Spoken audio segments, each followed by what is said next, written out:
রাস্তা লিড করতে পারলাম, যে আমি একটা ইনসাফের হাসি নিয়ে আমি আমার আল্লাহর কাছে পৌঁছতে চাই। সুতরাং আগামী 50 বছর বাঁচলাম, কোন ইম্প্যাক্ট তৈরি হলো না আমারই দিয়ে, দেশের জন্য, রাষ্ট্রের জন্য, উম্মার জন্য, জাতির জন্য। কিন্তু আমি ধরেন 5 বছর বাঁচলাম, সেটার মধ্য দিয়ে যদি আগামী 50 বছরের ইম্প্যাক্ট তৈরি হয়, তাহলে অনেকদিন বেঁচে থাকায় কি সাফল্যের বলেন? শহীদ প্রেসিডেন্ট জিয়াউর রহমান কয়টা দিন বেঁচেছেন, কিন্তু ভাবেন আজকে পর্যন্ত উনি আমার অনুপ্রেরণা। হাঁটতে হাঁটতে আমার পা ফুলে যায়। আমি, আমার টিম সেদিনকে ব্যাগের মধ্যে জুতো নিয়ে তারপরে একটা শপিং মলে ঘুরছিলাম, মানে পা ফুলে গেছে, পা জুতোয় ঢুকাতে পারছিলাম না।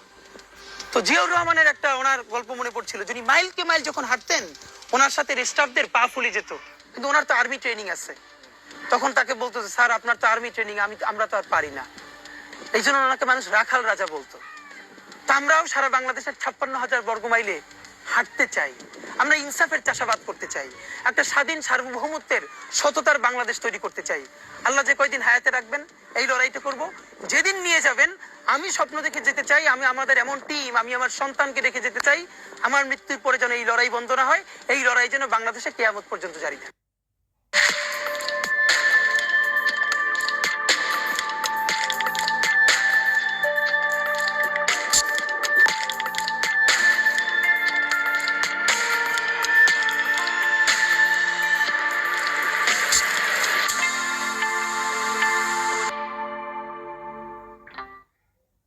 এই হাদিকেই কেন গুলি করা হলো, কে হাদিকে গুলি করছে, তার চাইতে কেন গুলি করছে এই প্রশ্নটা জরুরি।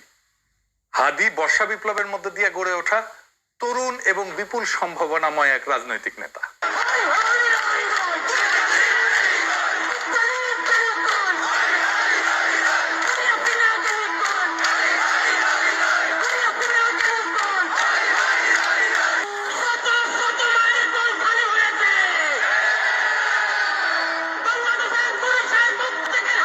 অনেকে আওয়ামী লীগের দিকে আঙুল তুলতেছে।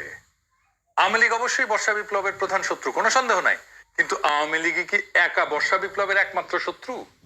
না, রাজনৈতিক দলগুলো যারা হাসিনা বিরোধী লড়াই করছে তারাও তো বর্ষা বিপ্লবকে ধারণ করে না। সরকারের মধ্যে বিপ্লব বিরোধী ধান্দাবাজ অপদার্থ ধ্বজভঙ্গ লোকেরা ঢুকেছে একের পর এক।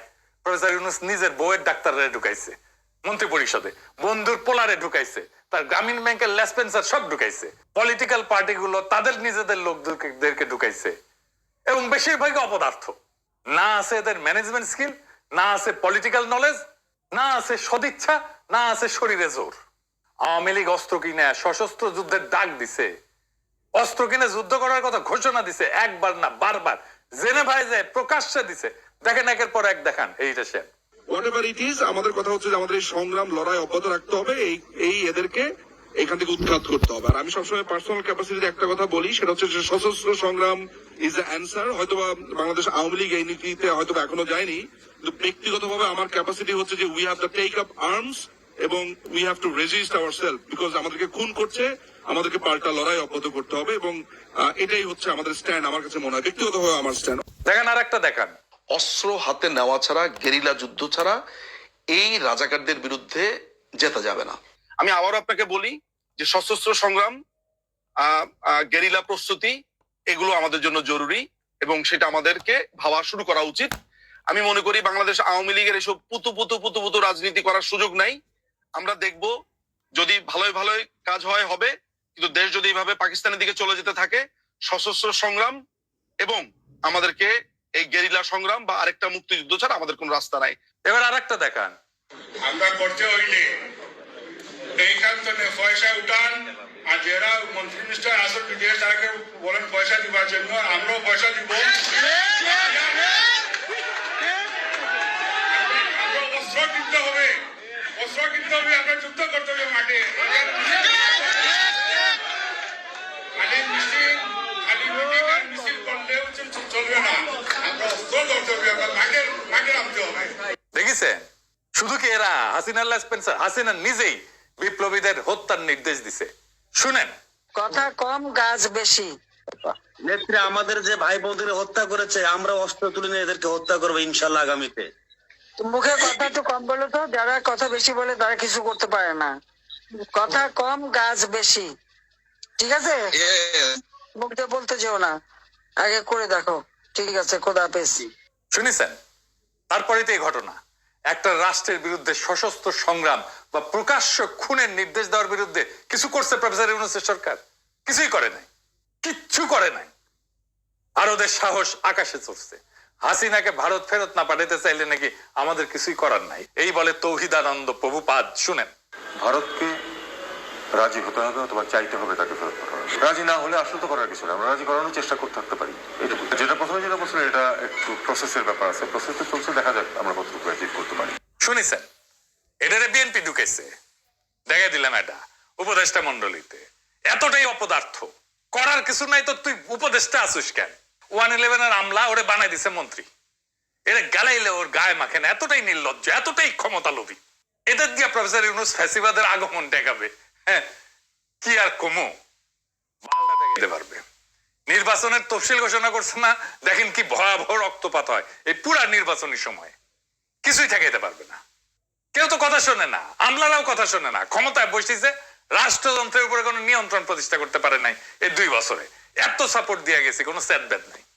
আচ্ছা বলেন, এনএসআই, ডিজিএফআই যদি না জানে কারা ঢাকা 8 আসনের প্রার্থী শরীফ ওসমান হাদিকে হত্যার উদ্দেশ্যে গুলি করছে, তাহলে এই সংস্থাগুলো বন্ধ করে তো দিতে হবে।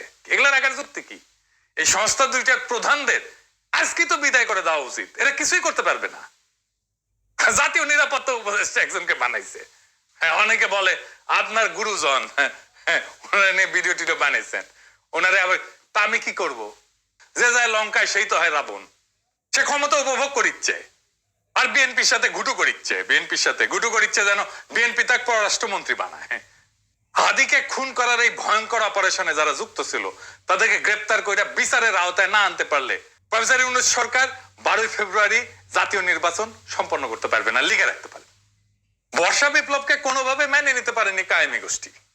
আর এক দল আছে বর্ষা বিপ্লবকে বিপ্লব বলে স্বীকারই করতে চায় না, বলে এটা অভ্যুত্থান। এটা অভ্যুত্থান নাকি বিপ্লব খুব নির্দোষ বিতর্ক বইলা মনে হয় না, কিন্তু এখানে লুকায় আছে হাদির গুলি খাওয়ার নিশানা। আসেন সেটা বুঝে দেখি। এক শ্রেণীর জাউরা আছে, দেখবেন বলবে এসে আমি সহ কয়েকজন নাকি দেশটারে অস্থির করে রাখছি। বিপ্লবের পরে কোনো দেশ সুস্থির হয় না, কখনো হয় না। বিপ্লবের ইতিহাসে এটা নাই। সুস্থির করার জন্য বিপ্লবী সরকার লাগে।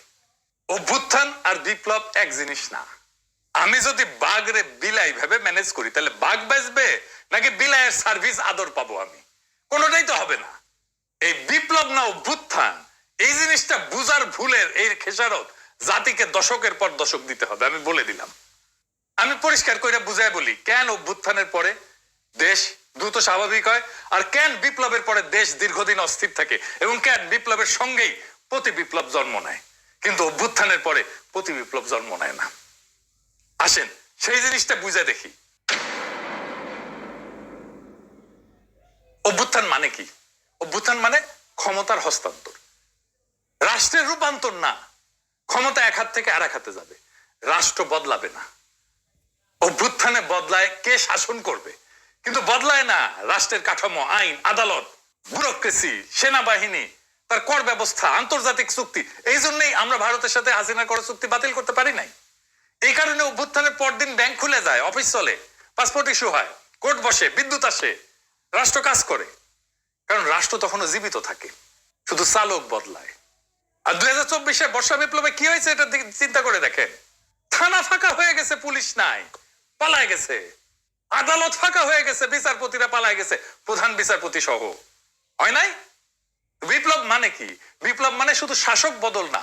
বিপ্লব মানে কে শাসন করবে, কেন শাসন করবে, কিভাবে শাসন করবে, কোন আইনে, কোন নৈতিকতায়, সব প্রশ্ন নতুন করে তোলে, নতুন করে ফয়সালা হয়। হান্না আরেন্ট বলছিলেন যে ইংরেজিতে লিখেছে, ইংরেজি যেহেতু লিখেছে ঠিকই লিখেছে, তাই না? আমি বাংলা কইরা বলি, বিপ্লব মানে নতুন কর্তৃত্ব তৈরি করা, নতুন কর্তৃত্বকে প্রতিষ্ঠা করা।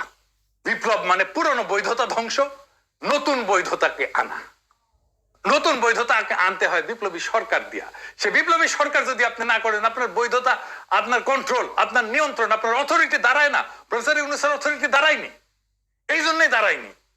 কেন হয় প্রতি বিপ্লব হয় বিপ্লবের পরে?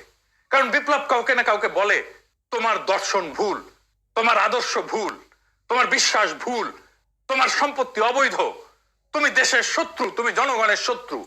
তাই যখন কেউ সব হারায় তখন সে লড়াই করে। অভ্যুত্থানে কেউ সব হারায় না, বিপ্লবে অনেকে সব হারায়। বিপ্লবে আওয়ামী লীগের সব হারানোর কথা ছিল, ভারতের সব হারানোর কথা ছিল, হারায় নাই, সব রক্ষা করা হয়েছে। তাই প্রতি বিপ্লব জন্মায় বিপ্লবের গর্ভেই। বিপ্লবী সরকারের দরকার পড়ে প্রতি বিপ্লব থেকে বিপ্লবকে রক্ষা করার জন্য। ইতিহাসে দেখেন, ইতিহাস কি বলে, শ্রীলঙ্কা তো প্রেসিডেন্ট পাঁচের দখল করে ফেলছিল না জনতা, ওইটা অভ্যুত্থান ছিল, দেশটা সুস্থির হইতে সময় লাগেনি। নেপালও কি হয়েছে, তাই হয়েছে না? নেপাল সুস্থির হয়ে গেছে না? সময় লাগেনি, কারণ ওইটা অভ্যুত্থান ছিল। বাংলাদেশ সুস্থির হচ্ছে না কেন? কারণ আমরা সেই গুরুত্বপূর্ণ সত্যটা এড়াই গেছি যে বাংলাদেশে একটা বিপ্লব হয়েছে এবং বিপ্লবের পরে অস্থিরতা থাকে, সেটাই স্বাভাবিক। কিন্তু সেই অস্থিরতা কতদিন থাকবে সেটা নির্ভর করে একটাই বিষয়ের উপরে, নতুন সরকার কতটা পূর্ণাঙ্গভাবে বিপ্লবী। আমরা সেটাকেই বলছিলাম বিপ্লবী সরকার। ইতিহাসে যে সরকার বিপ্লবের ম্যান্ডেট নিয়ে, বিপ্লবী কর্মসূচি নিয়ে স্পষ্টভাবে পুরানো রাষ্ট্র ভেঙে নতুন রাষ্ট্র করে, সেখানে অস্থিরতা তুলনামূলকভাবে কম সময়ে দূর হয়ে যায়। কারণ সেখানে থাকে ক্ষমতা স্পষ্ট কেন্দ্র, আদর্শিক এবং রাজনৈতিক পরিচ্ছন্নতা। আর এইখানে না ঘরকা না ঘাটকা, বলে রাষ্ট্র সংস্কার করব, আর সব পুরানো কিছু সবকিছু রেখে দিছে। রাশিয়ায় 1917 সালে বিপ্লব হয়েছে, অস্থিরতা ছিল কিন্তু দ্রুত নিষ্পত্তি করে ফেলছিল বলশেভিকরা। অস্থিরতা দীর্ঘ হয়নি, যুদ্ধ ছিল কিন্তু দ্বিধা ছিল না। চীনেও কমিউনিস্ট সরকার পুরনো রাষ্ট্রের সঙ্গে আপোষ না করে নতুন রাষ্ট্র গড়ে তোলে। এইটাই বিপ্লবী চরিত্র, দ্রুত রাজনৈতিক স্থিতিশীলতা এনে দেয়। ভিয়েতনামও একই কথা। কর্তৃত্ব প্রতিষ্ঠা করতে হয় বিপ্লবী শক্তিকে।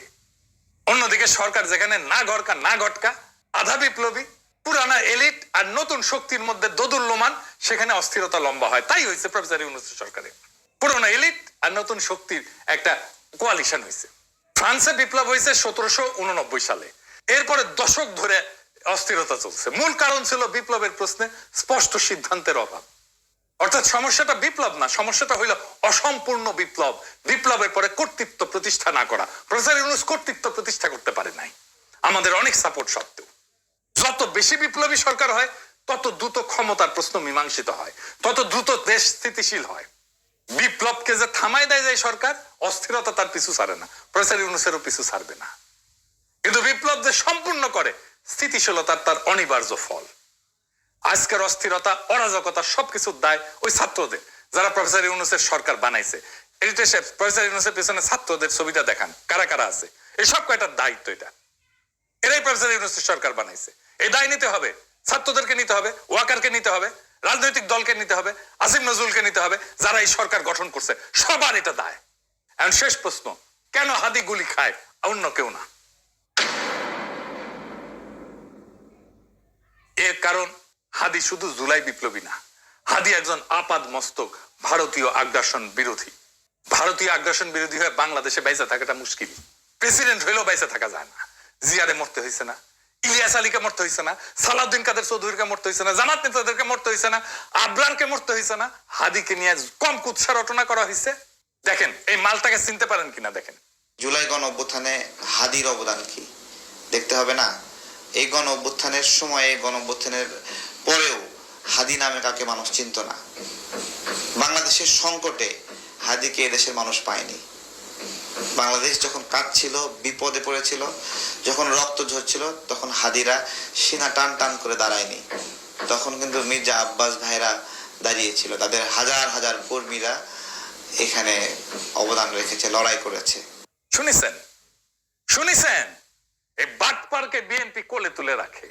বিএনপি যা যা করতে পারে না, বলতে পারে না, এই বাটপারকে দিয়ে করায় আর বলায়।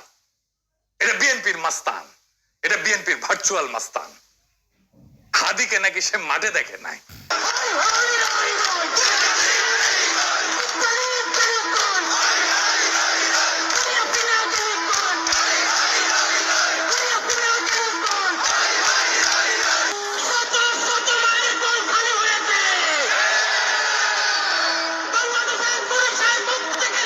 ওই বর্ষা বিপ্লবের হেডমাস্টার, ওর কাছে রোল কল কইরা বর্ষা বিপ্লবের স্টেক নিতে হবে। ওরে কিছু বললে বিএনপির বুদ্ধিজীবী ডাক্তার জাহেদ পর্যন্ত সেট করে ওঠে, কাইন্না শেষ হয়ে যায়। এই এপিসোড যখন রিলিজ হবে তখন হাদির ঠিক কি অবস্থা থাকবে আমি জানি না। এখনো পর্যন্ত হাদি ভালো আছে। হাদির কথায় আপনারা বারে বারে মৃত্যুর কথা আসতো, শহীদ মৃত্যুর কথা আসতো। আমরা তার এইরকম একটা কথা শুনেই এপিসোডটা শেষ করব। কিন্তু একটা কথা আপনাদেরকে স্পষ্ট করে বলে যেতে চাই, জুলাই বিপ্লবকে বিজয়ী করা ছাড়া আমাদের সামনে আর কোনো রাস্তা খোলা নাই। প্রফেসর ইউনূস বিপ্লবকে লক্ষ্যভ্রষ্ট করেছে, আমরা আবার সেই বিপ্লবকে সম্পন্ন করব, বিজয় করব, প্রয়োজনে আবার এক নদী রক্ত পাড়ি দেব, কিন্তু বিজয় নিয়ে ঘরে ফিরবো ইনশাল্লাহ। ইনকিলাব জিন্দাবাদ। মন খারাপ হয় যে আল্লাহ যদি আমাকে কোনোদিন নিয়েও যায়, তো এই যে ছেলে মেয়েগুলো, মানে আমি আল্লাহর কাছে সবসময় দোয়া করি, আপনি জানেন যে আমার আল্লাহ একটা সন্তান দিছে, 3 মাস ওর বয়স। আমার বাচ্চাটা তো আমি 3 মাসে 30 মিনিটও কোলে নিতে পারি নাই। তো আমার ওয়াইফ খুব মাঝে মধ্যে আর কি মজা করে বাচ্চারে বলে যে ইনকিলাব মঞ্চের মুখপাত্র তোমার সাথে দেখা করতে আসছে। তো আমার এই প্রথম মনে হলো কি যে আমি ভাইয়ারে বলি, ভাইয়া আল্লাহ যদি আমাকে নিয়ে যায় আমার বাচ্চাটার দিকে একটু খেয়াল রেখে। তো এই কথাটা আমি বলতে পারিনি। আব্বার একটা, মানে আপনি যদি বলেন যে আমার সারা জীবনের যেটুকুন সততা, সাহস, লড়াই, এটার দুনিয়ার সমস্ত শক্তি আমার আব্বা। আমি যদি কিছু হইলেও করতে পারি সততার সাথে, আল্লাহ যদি আমার রহম করে, তাহলে আমার ছেলে, আমার পরিবার, আমার ভাই বোন, আমার ইনকিলাব মঞ্চের ভাই বোনগুলো, এগুলো আল্লাহ দেখবে যেভাবে আল্লাহ এখন আমাদেরকে দেখতেছে। সুতরাং কারো কাছে আর কোনো প্রত্যাশা নেই।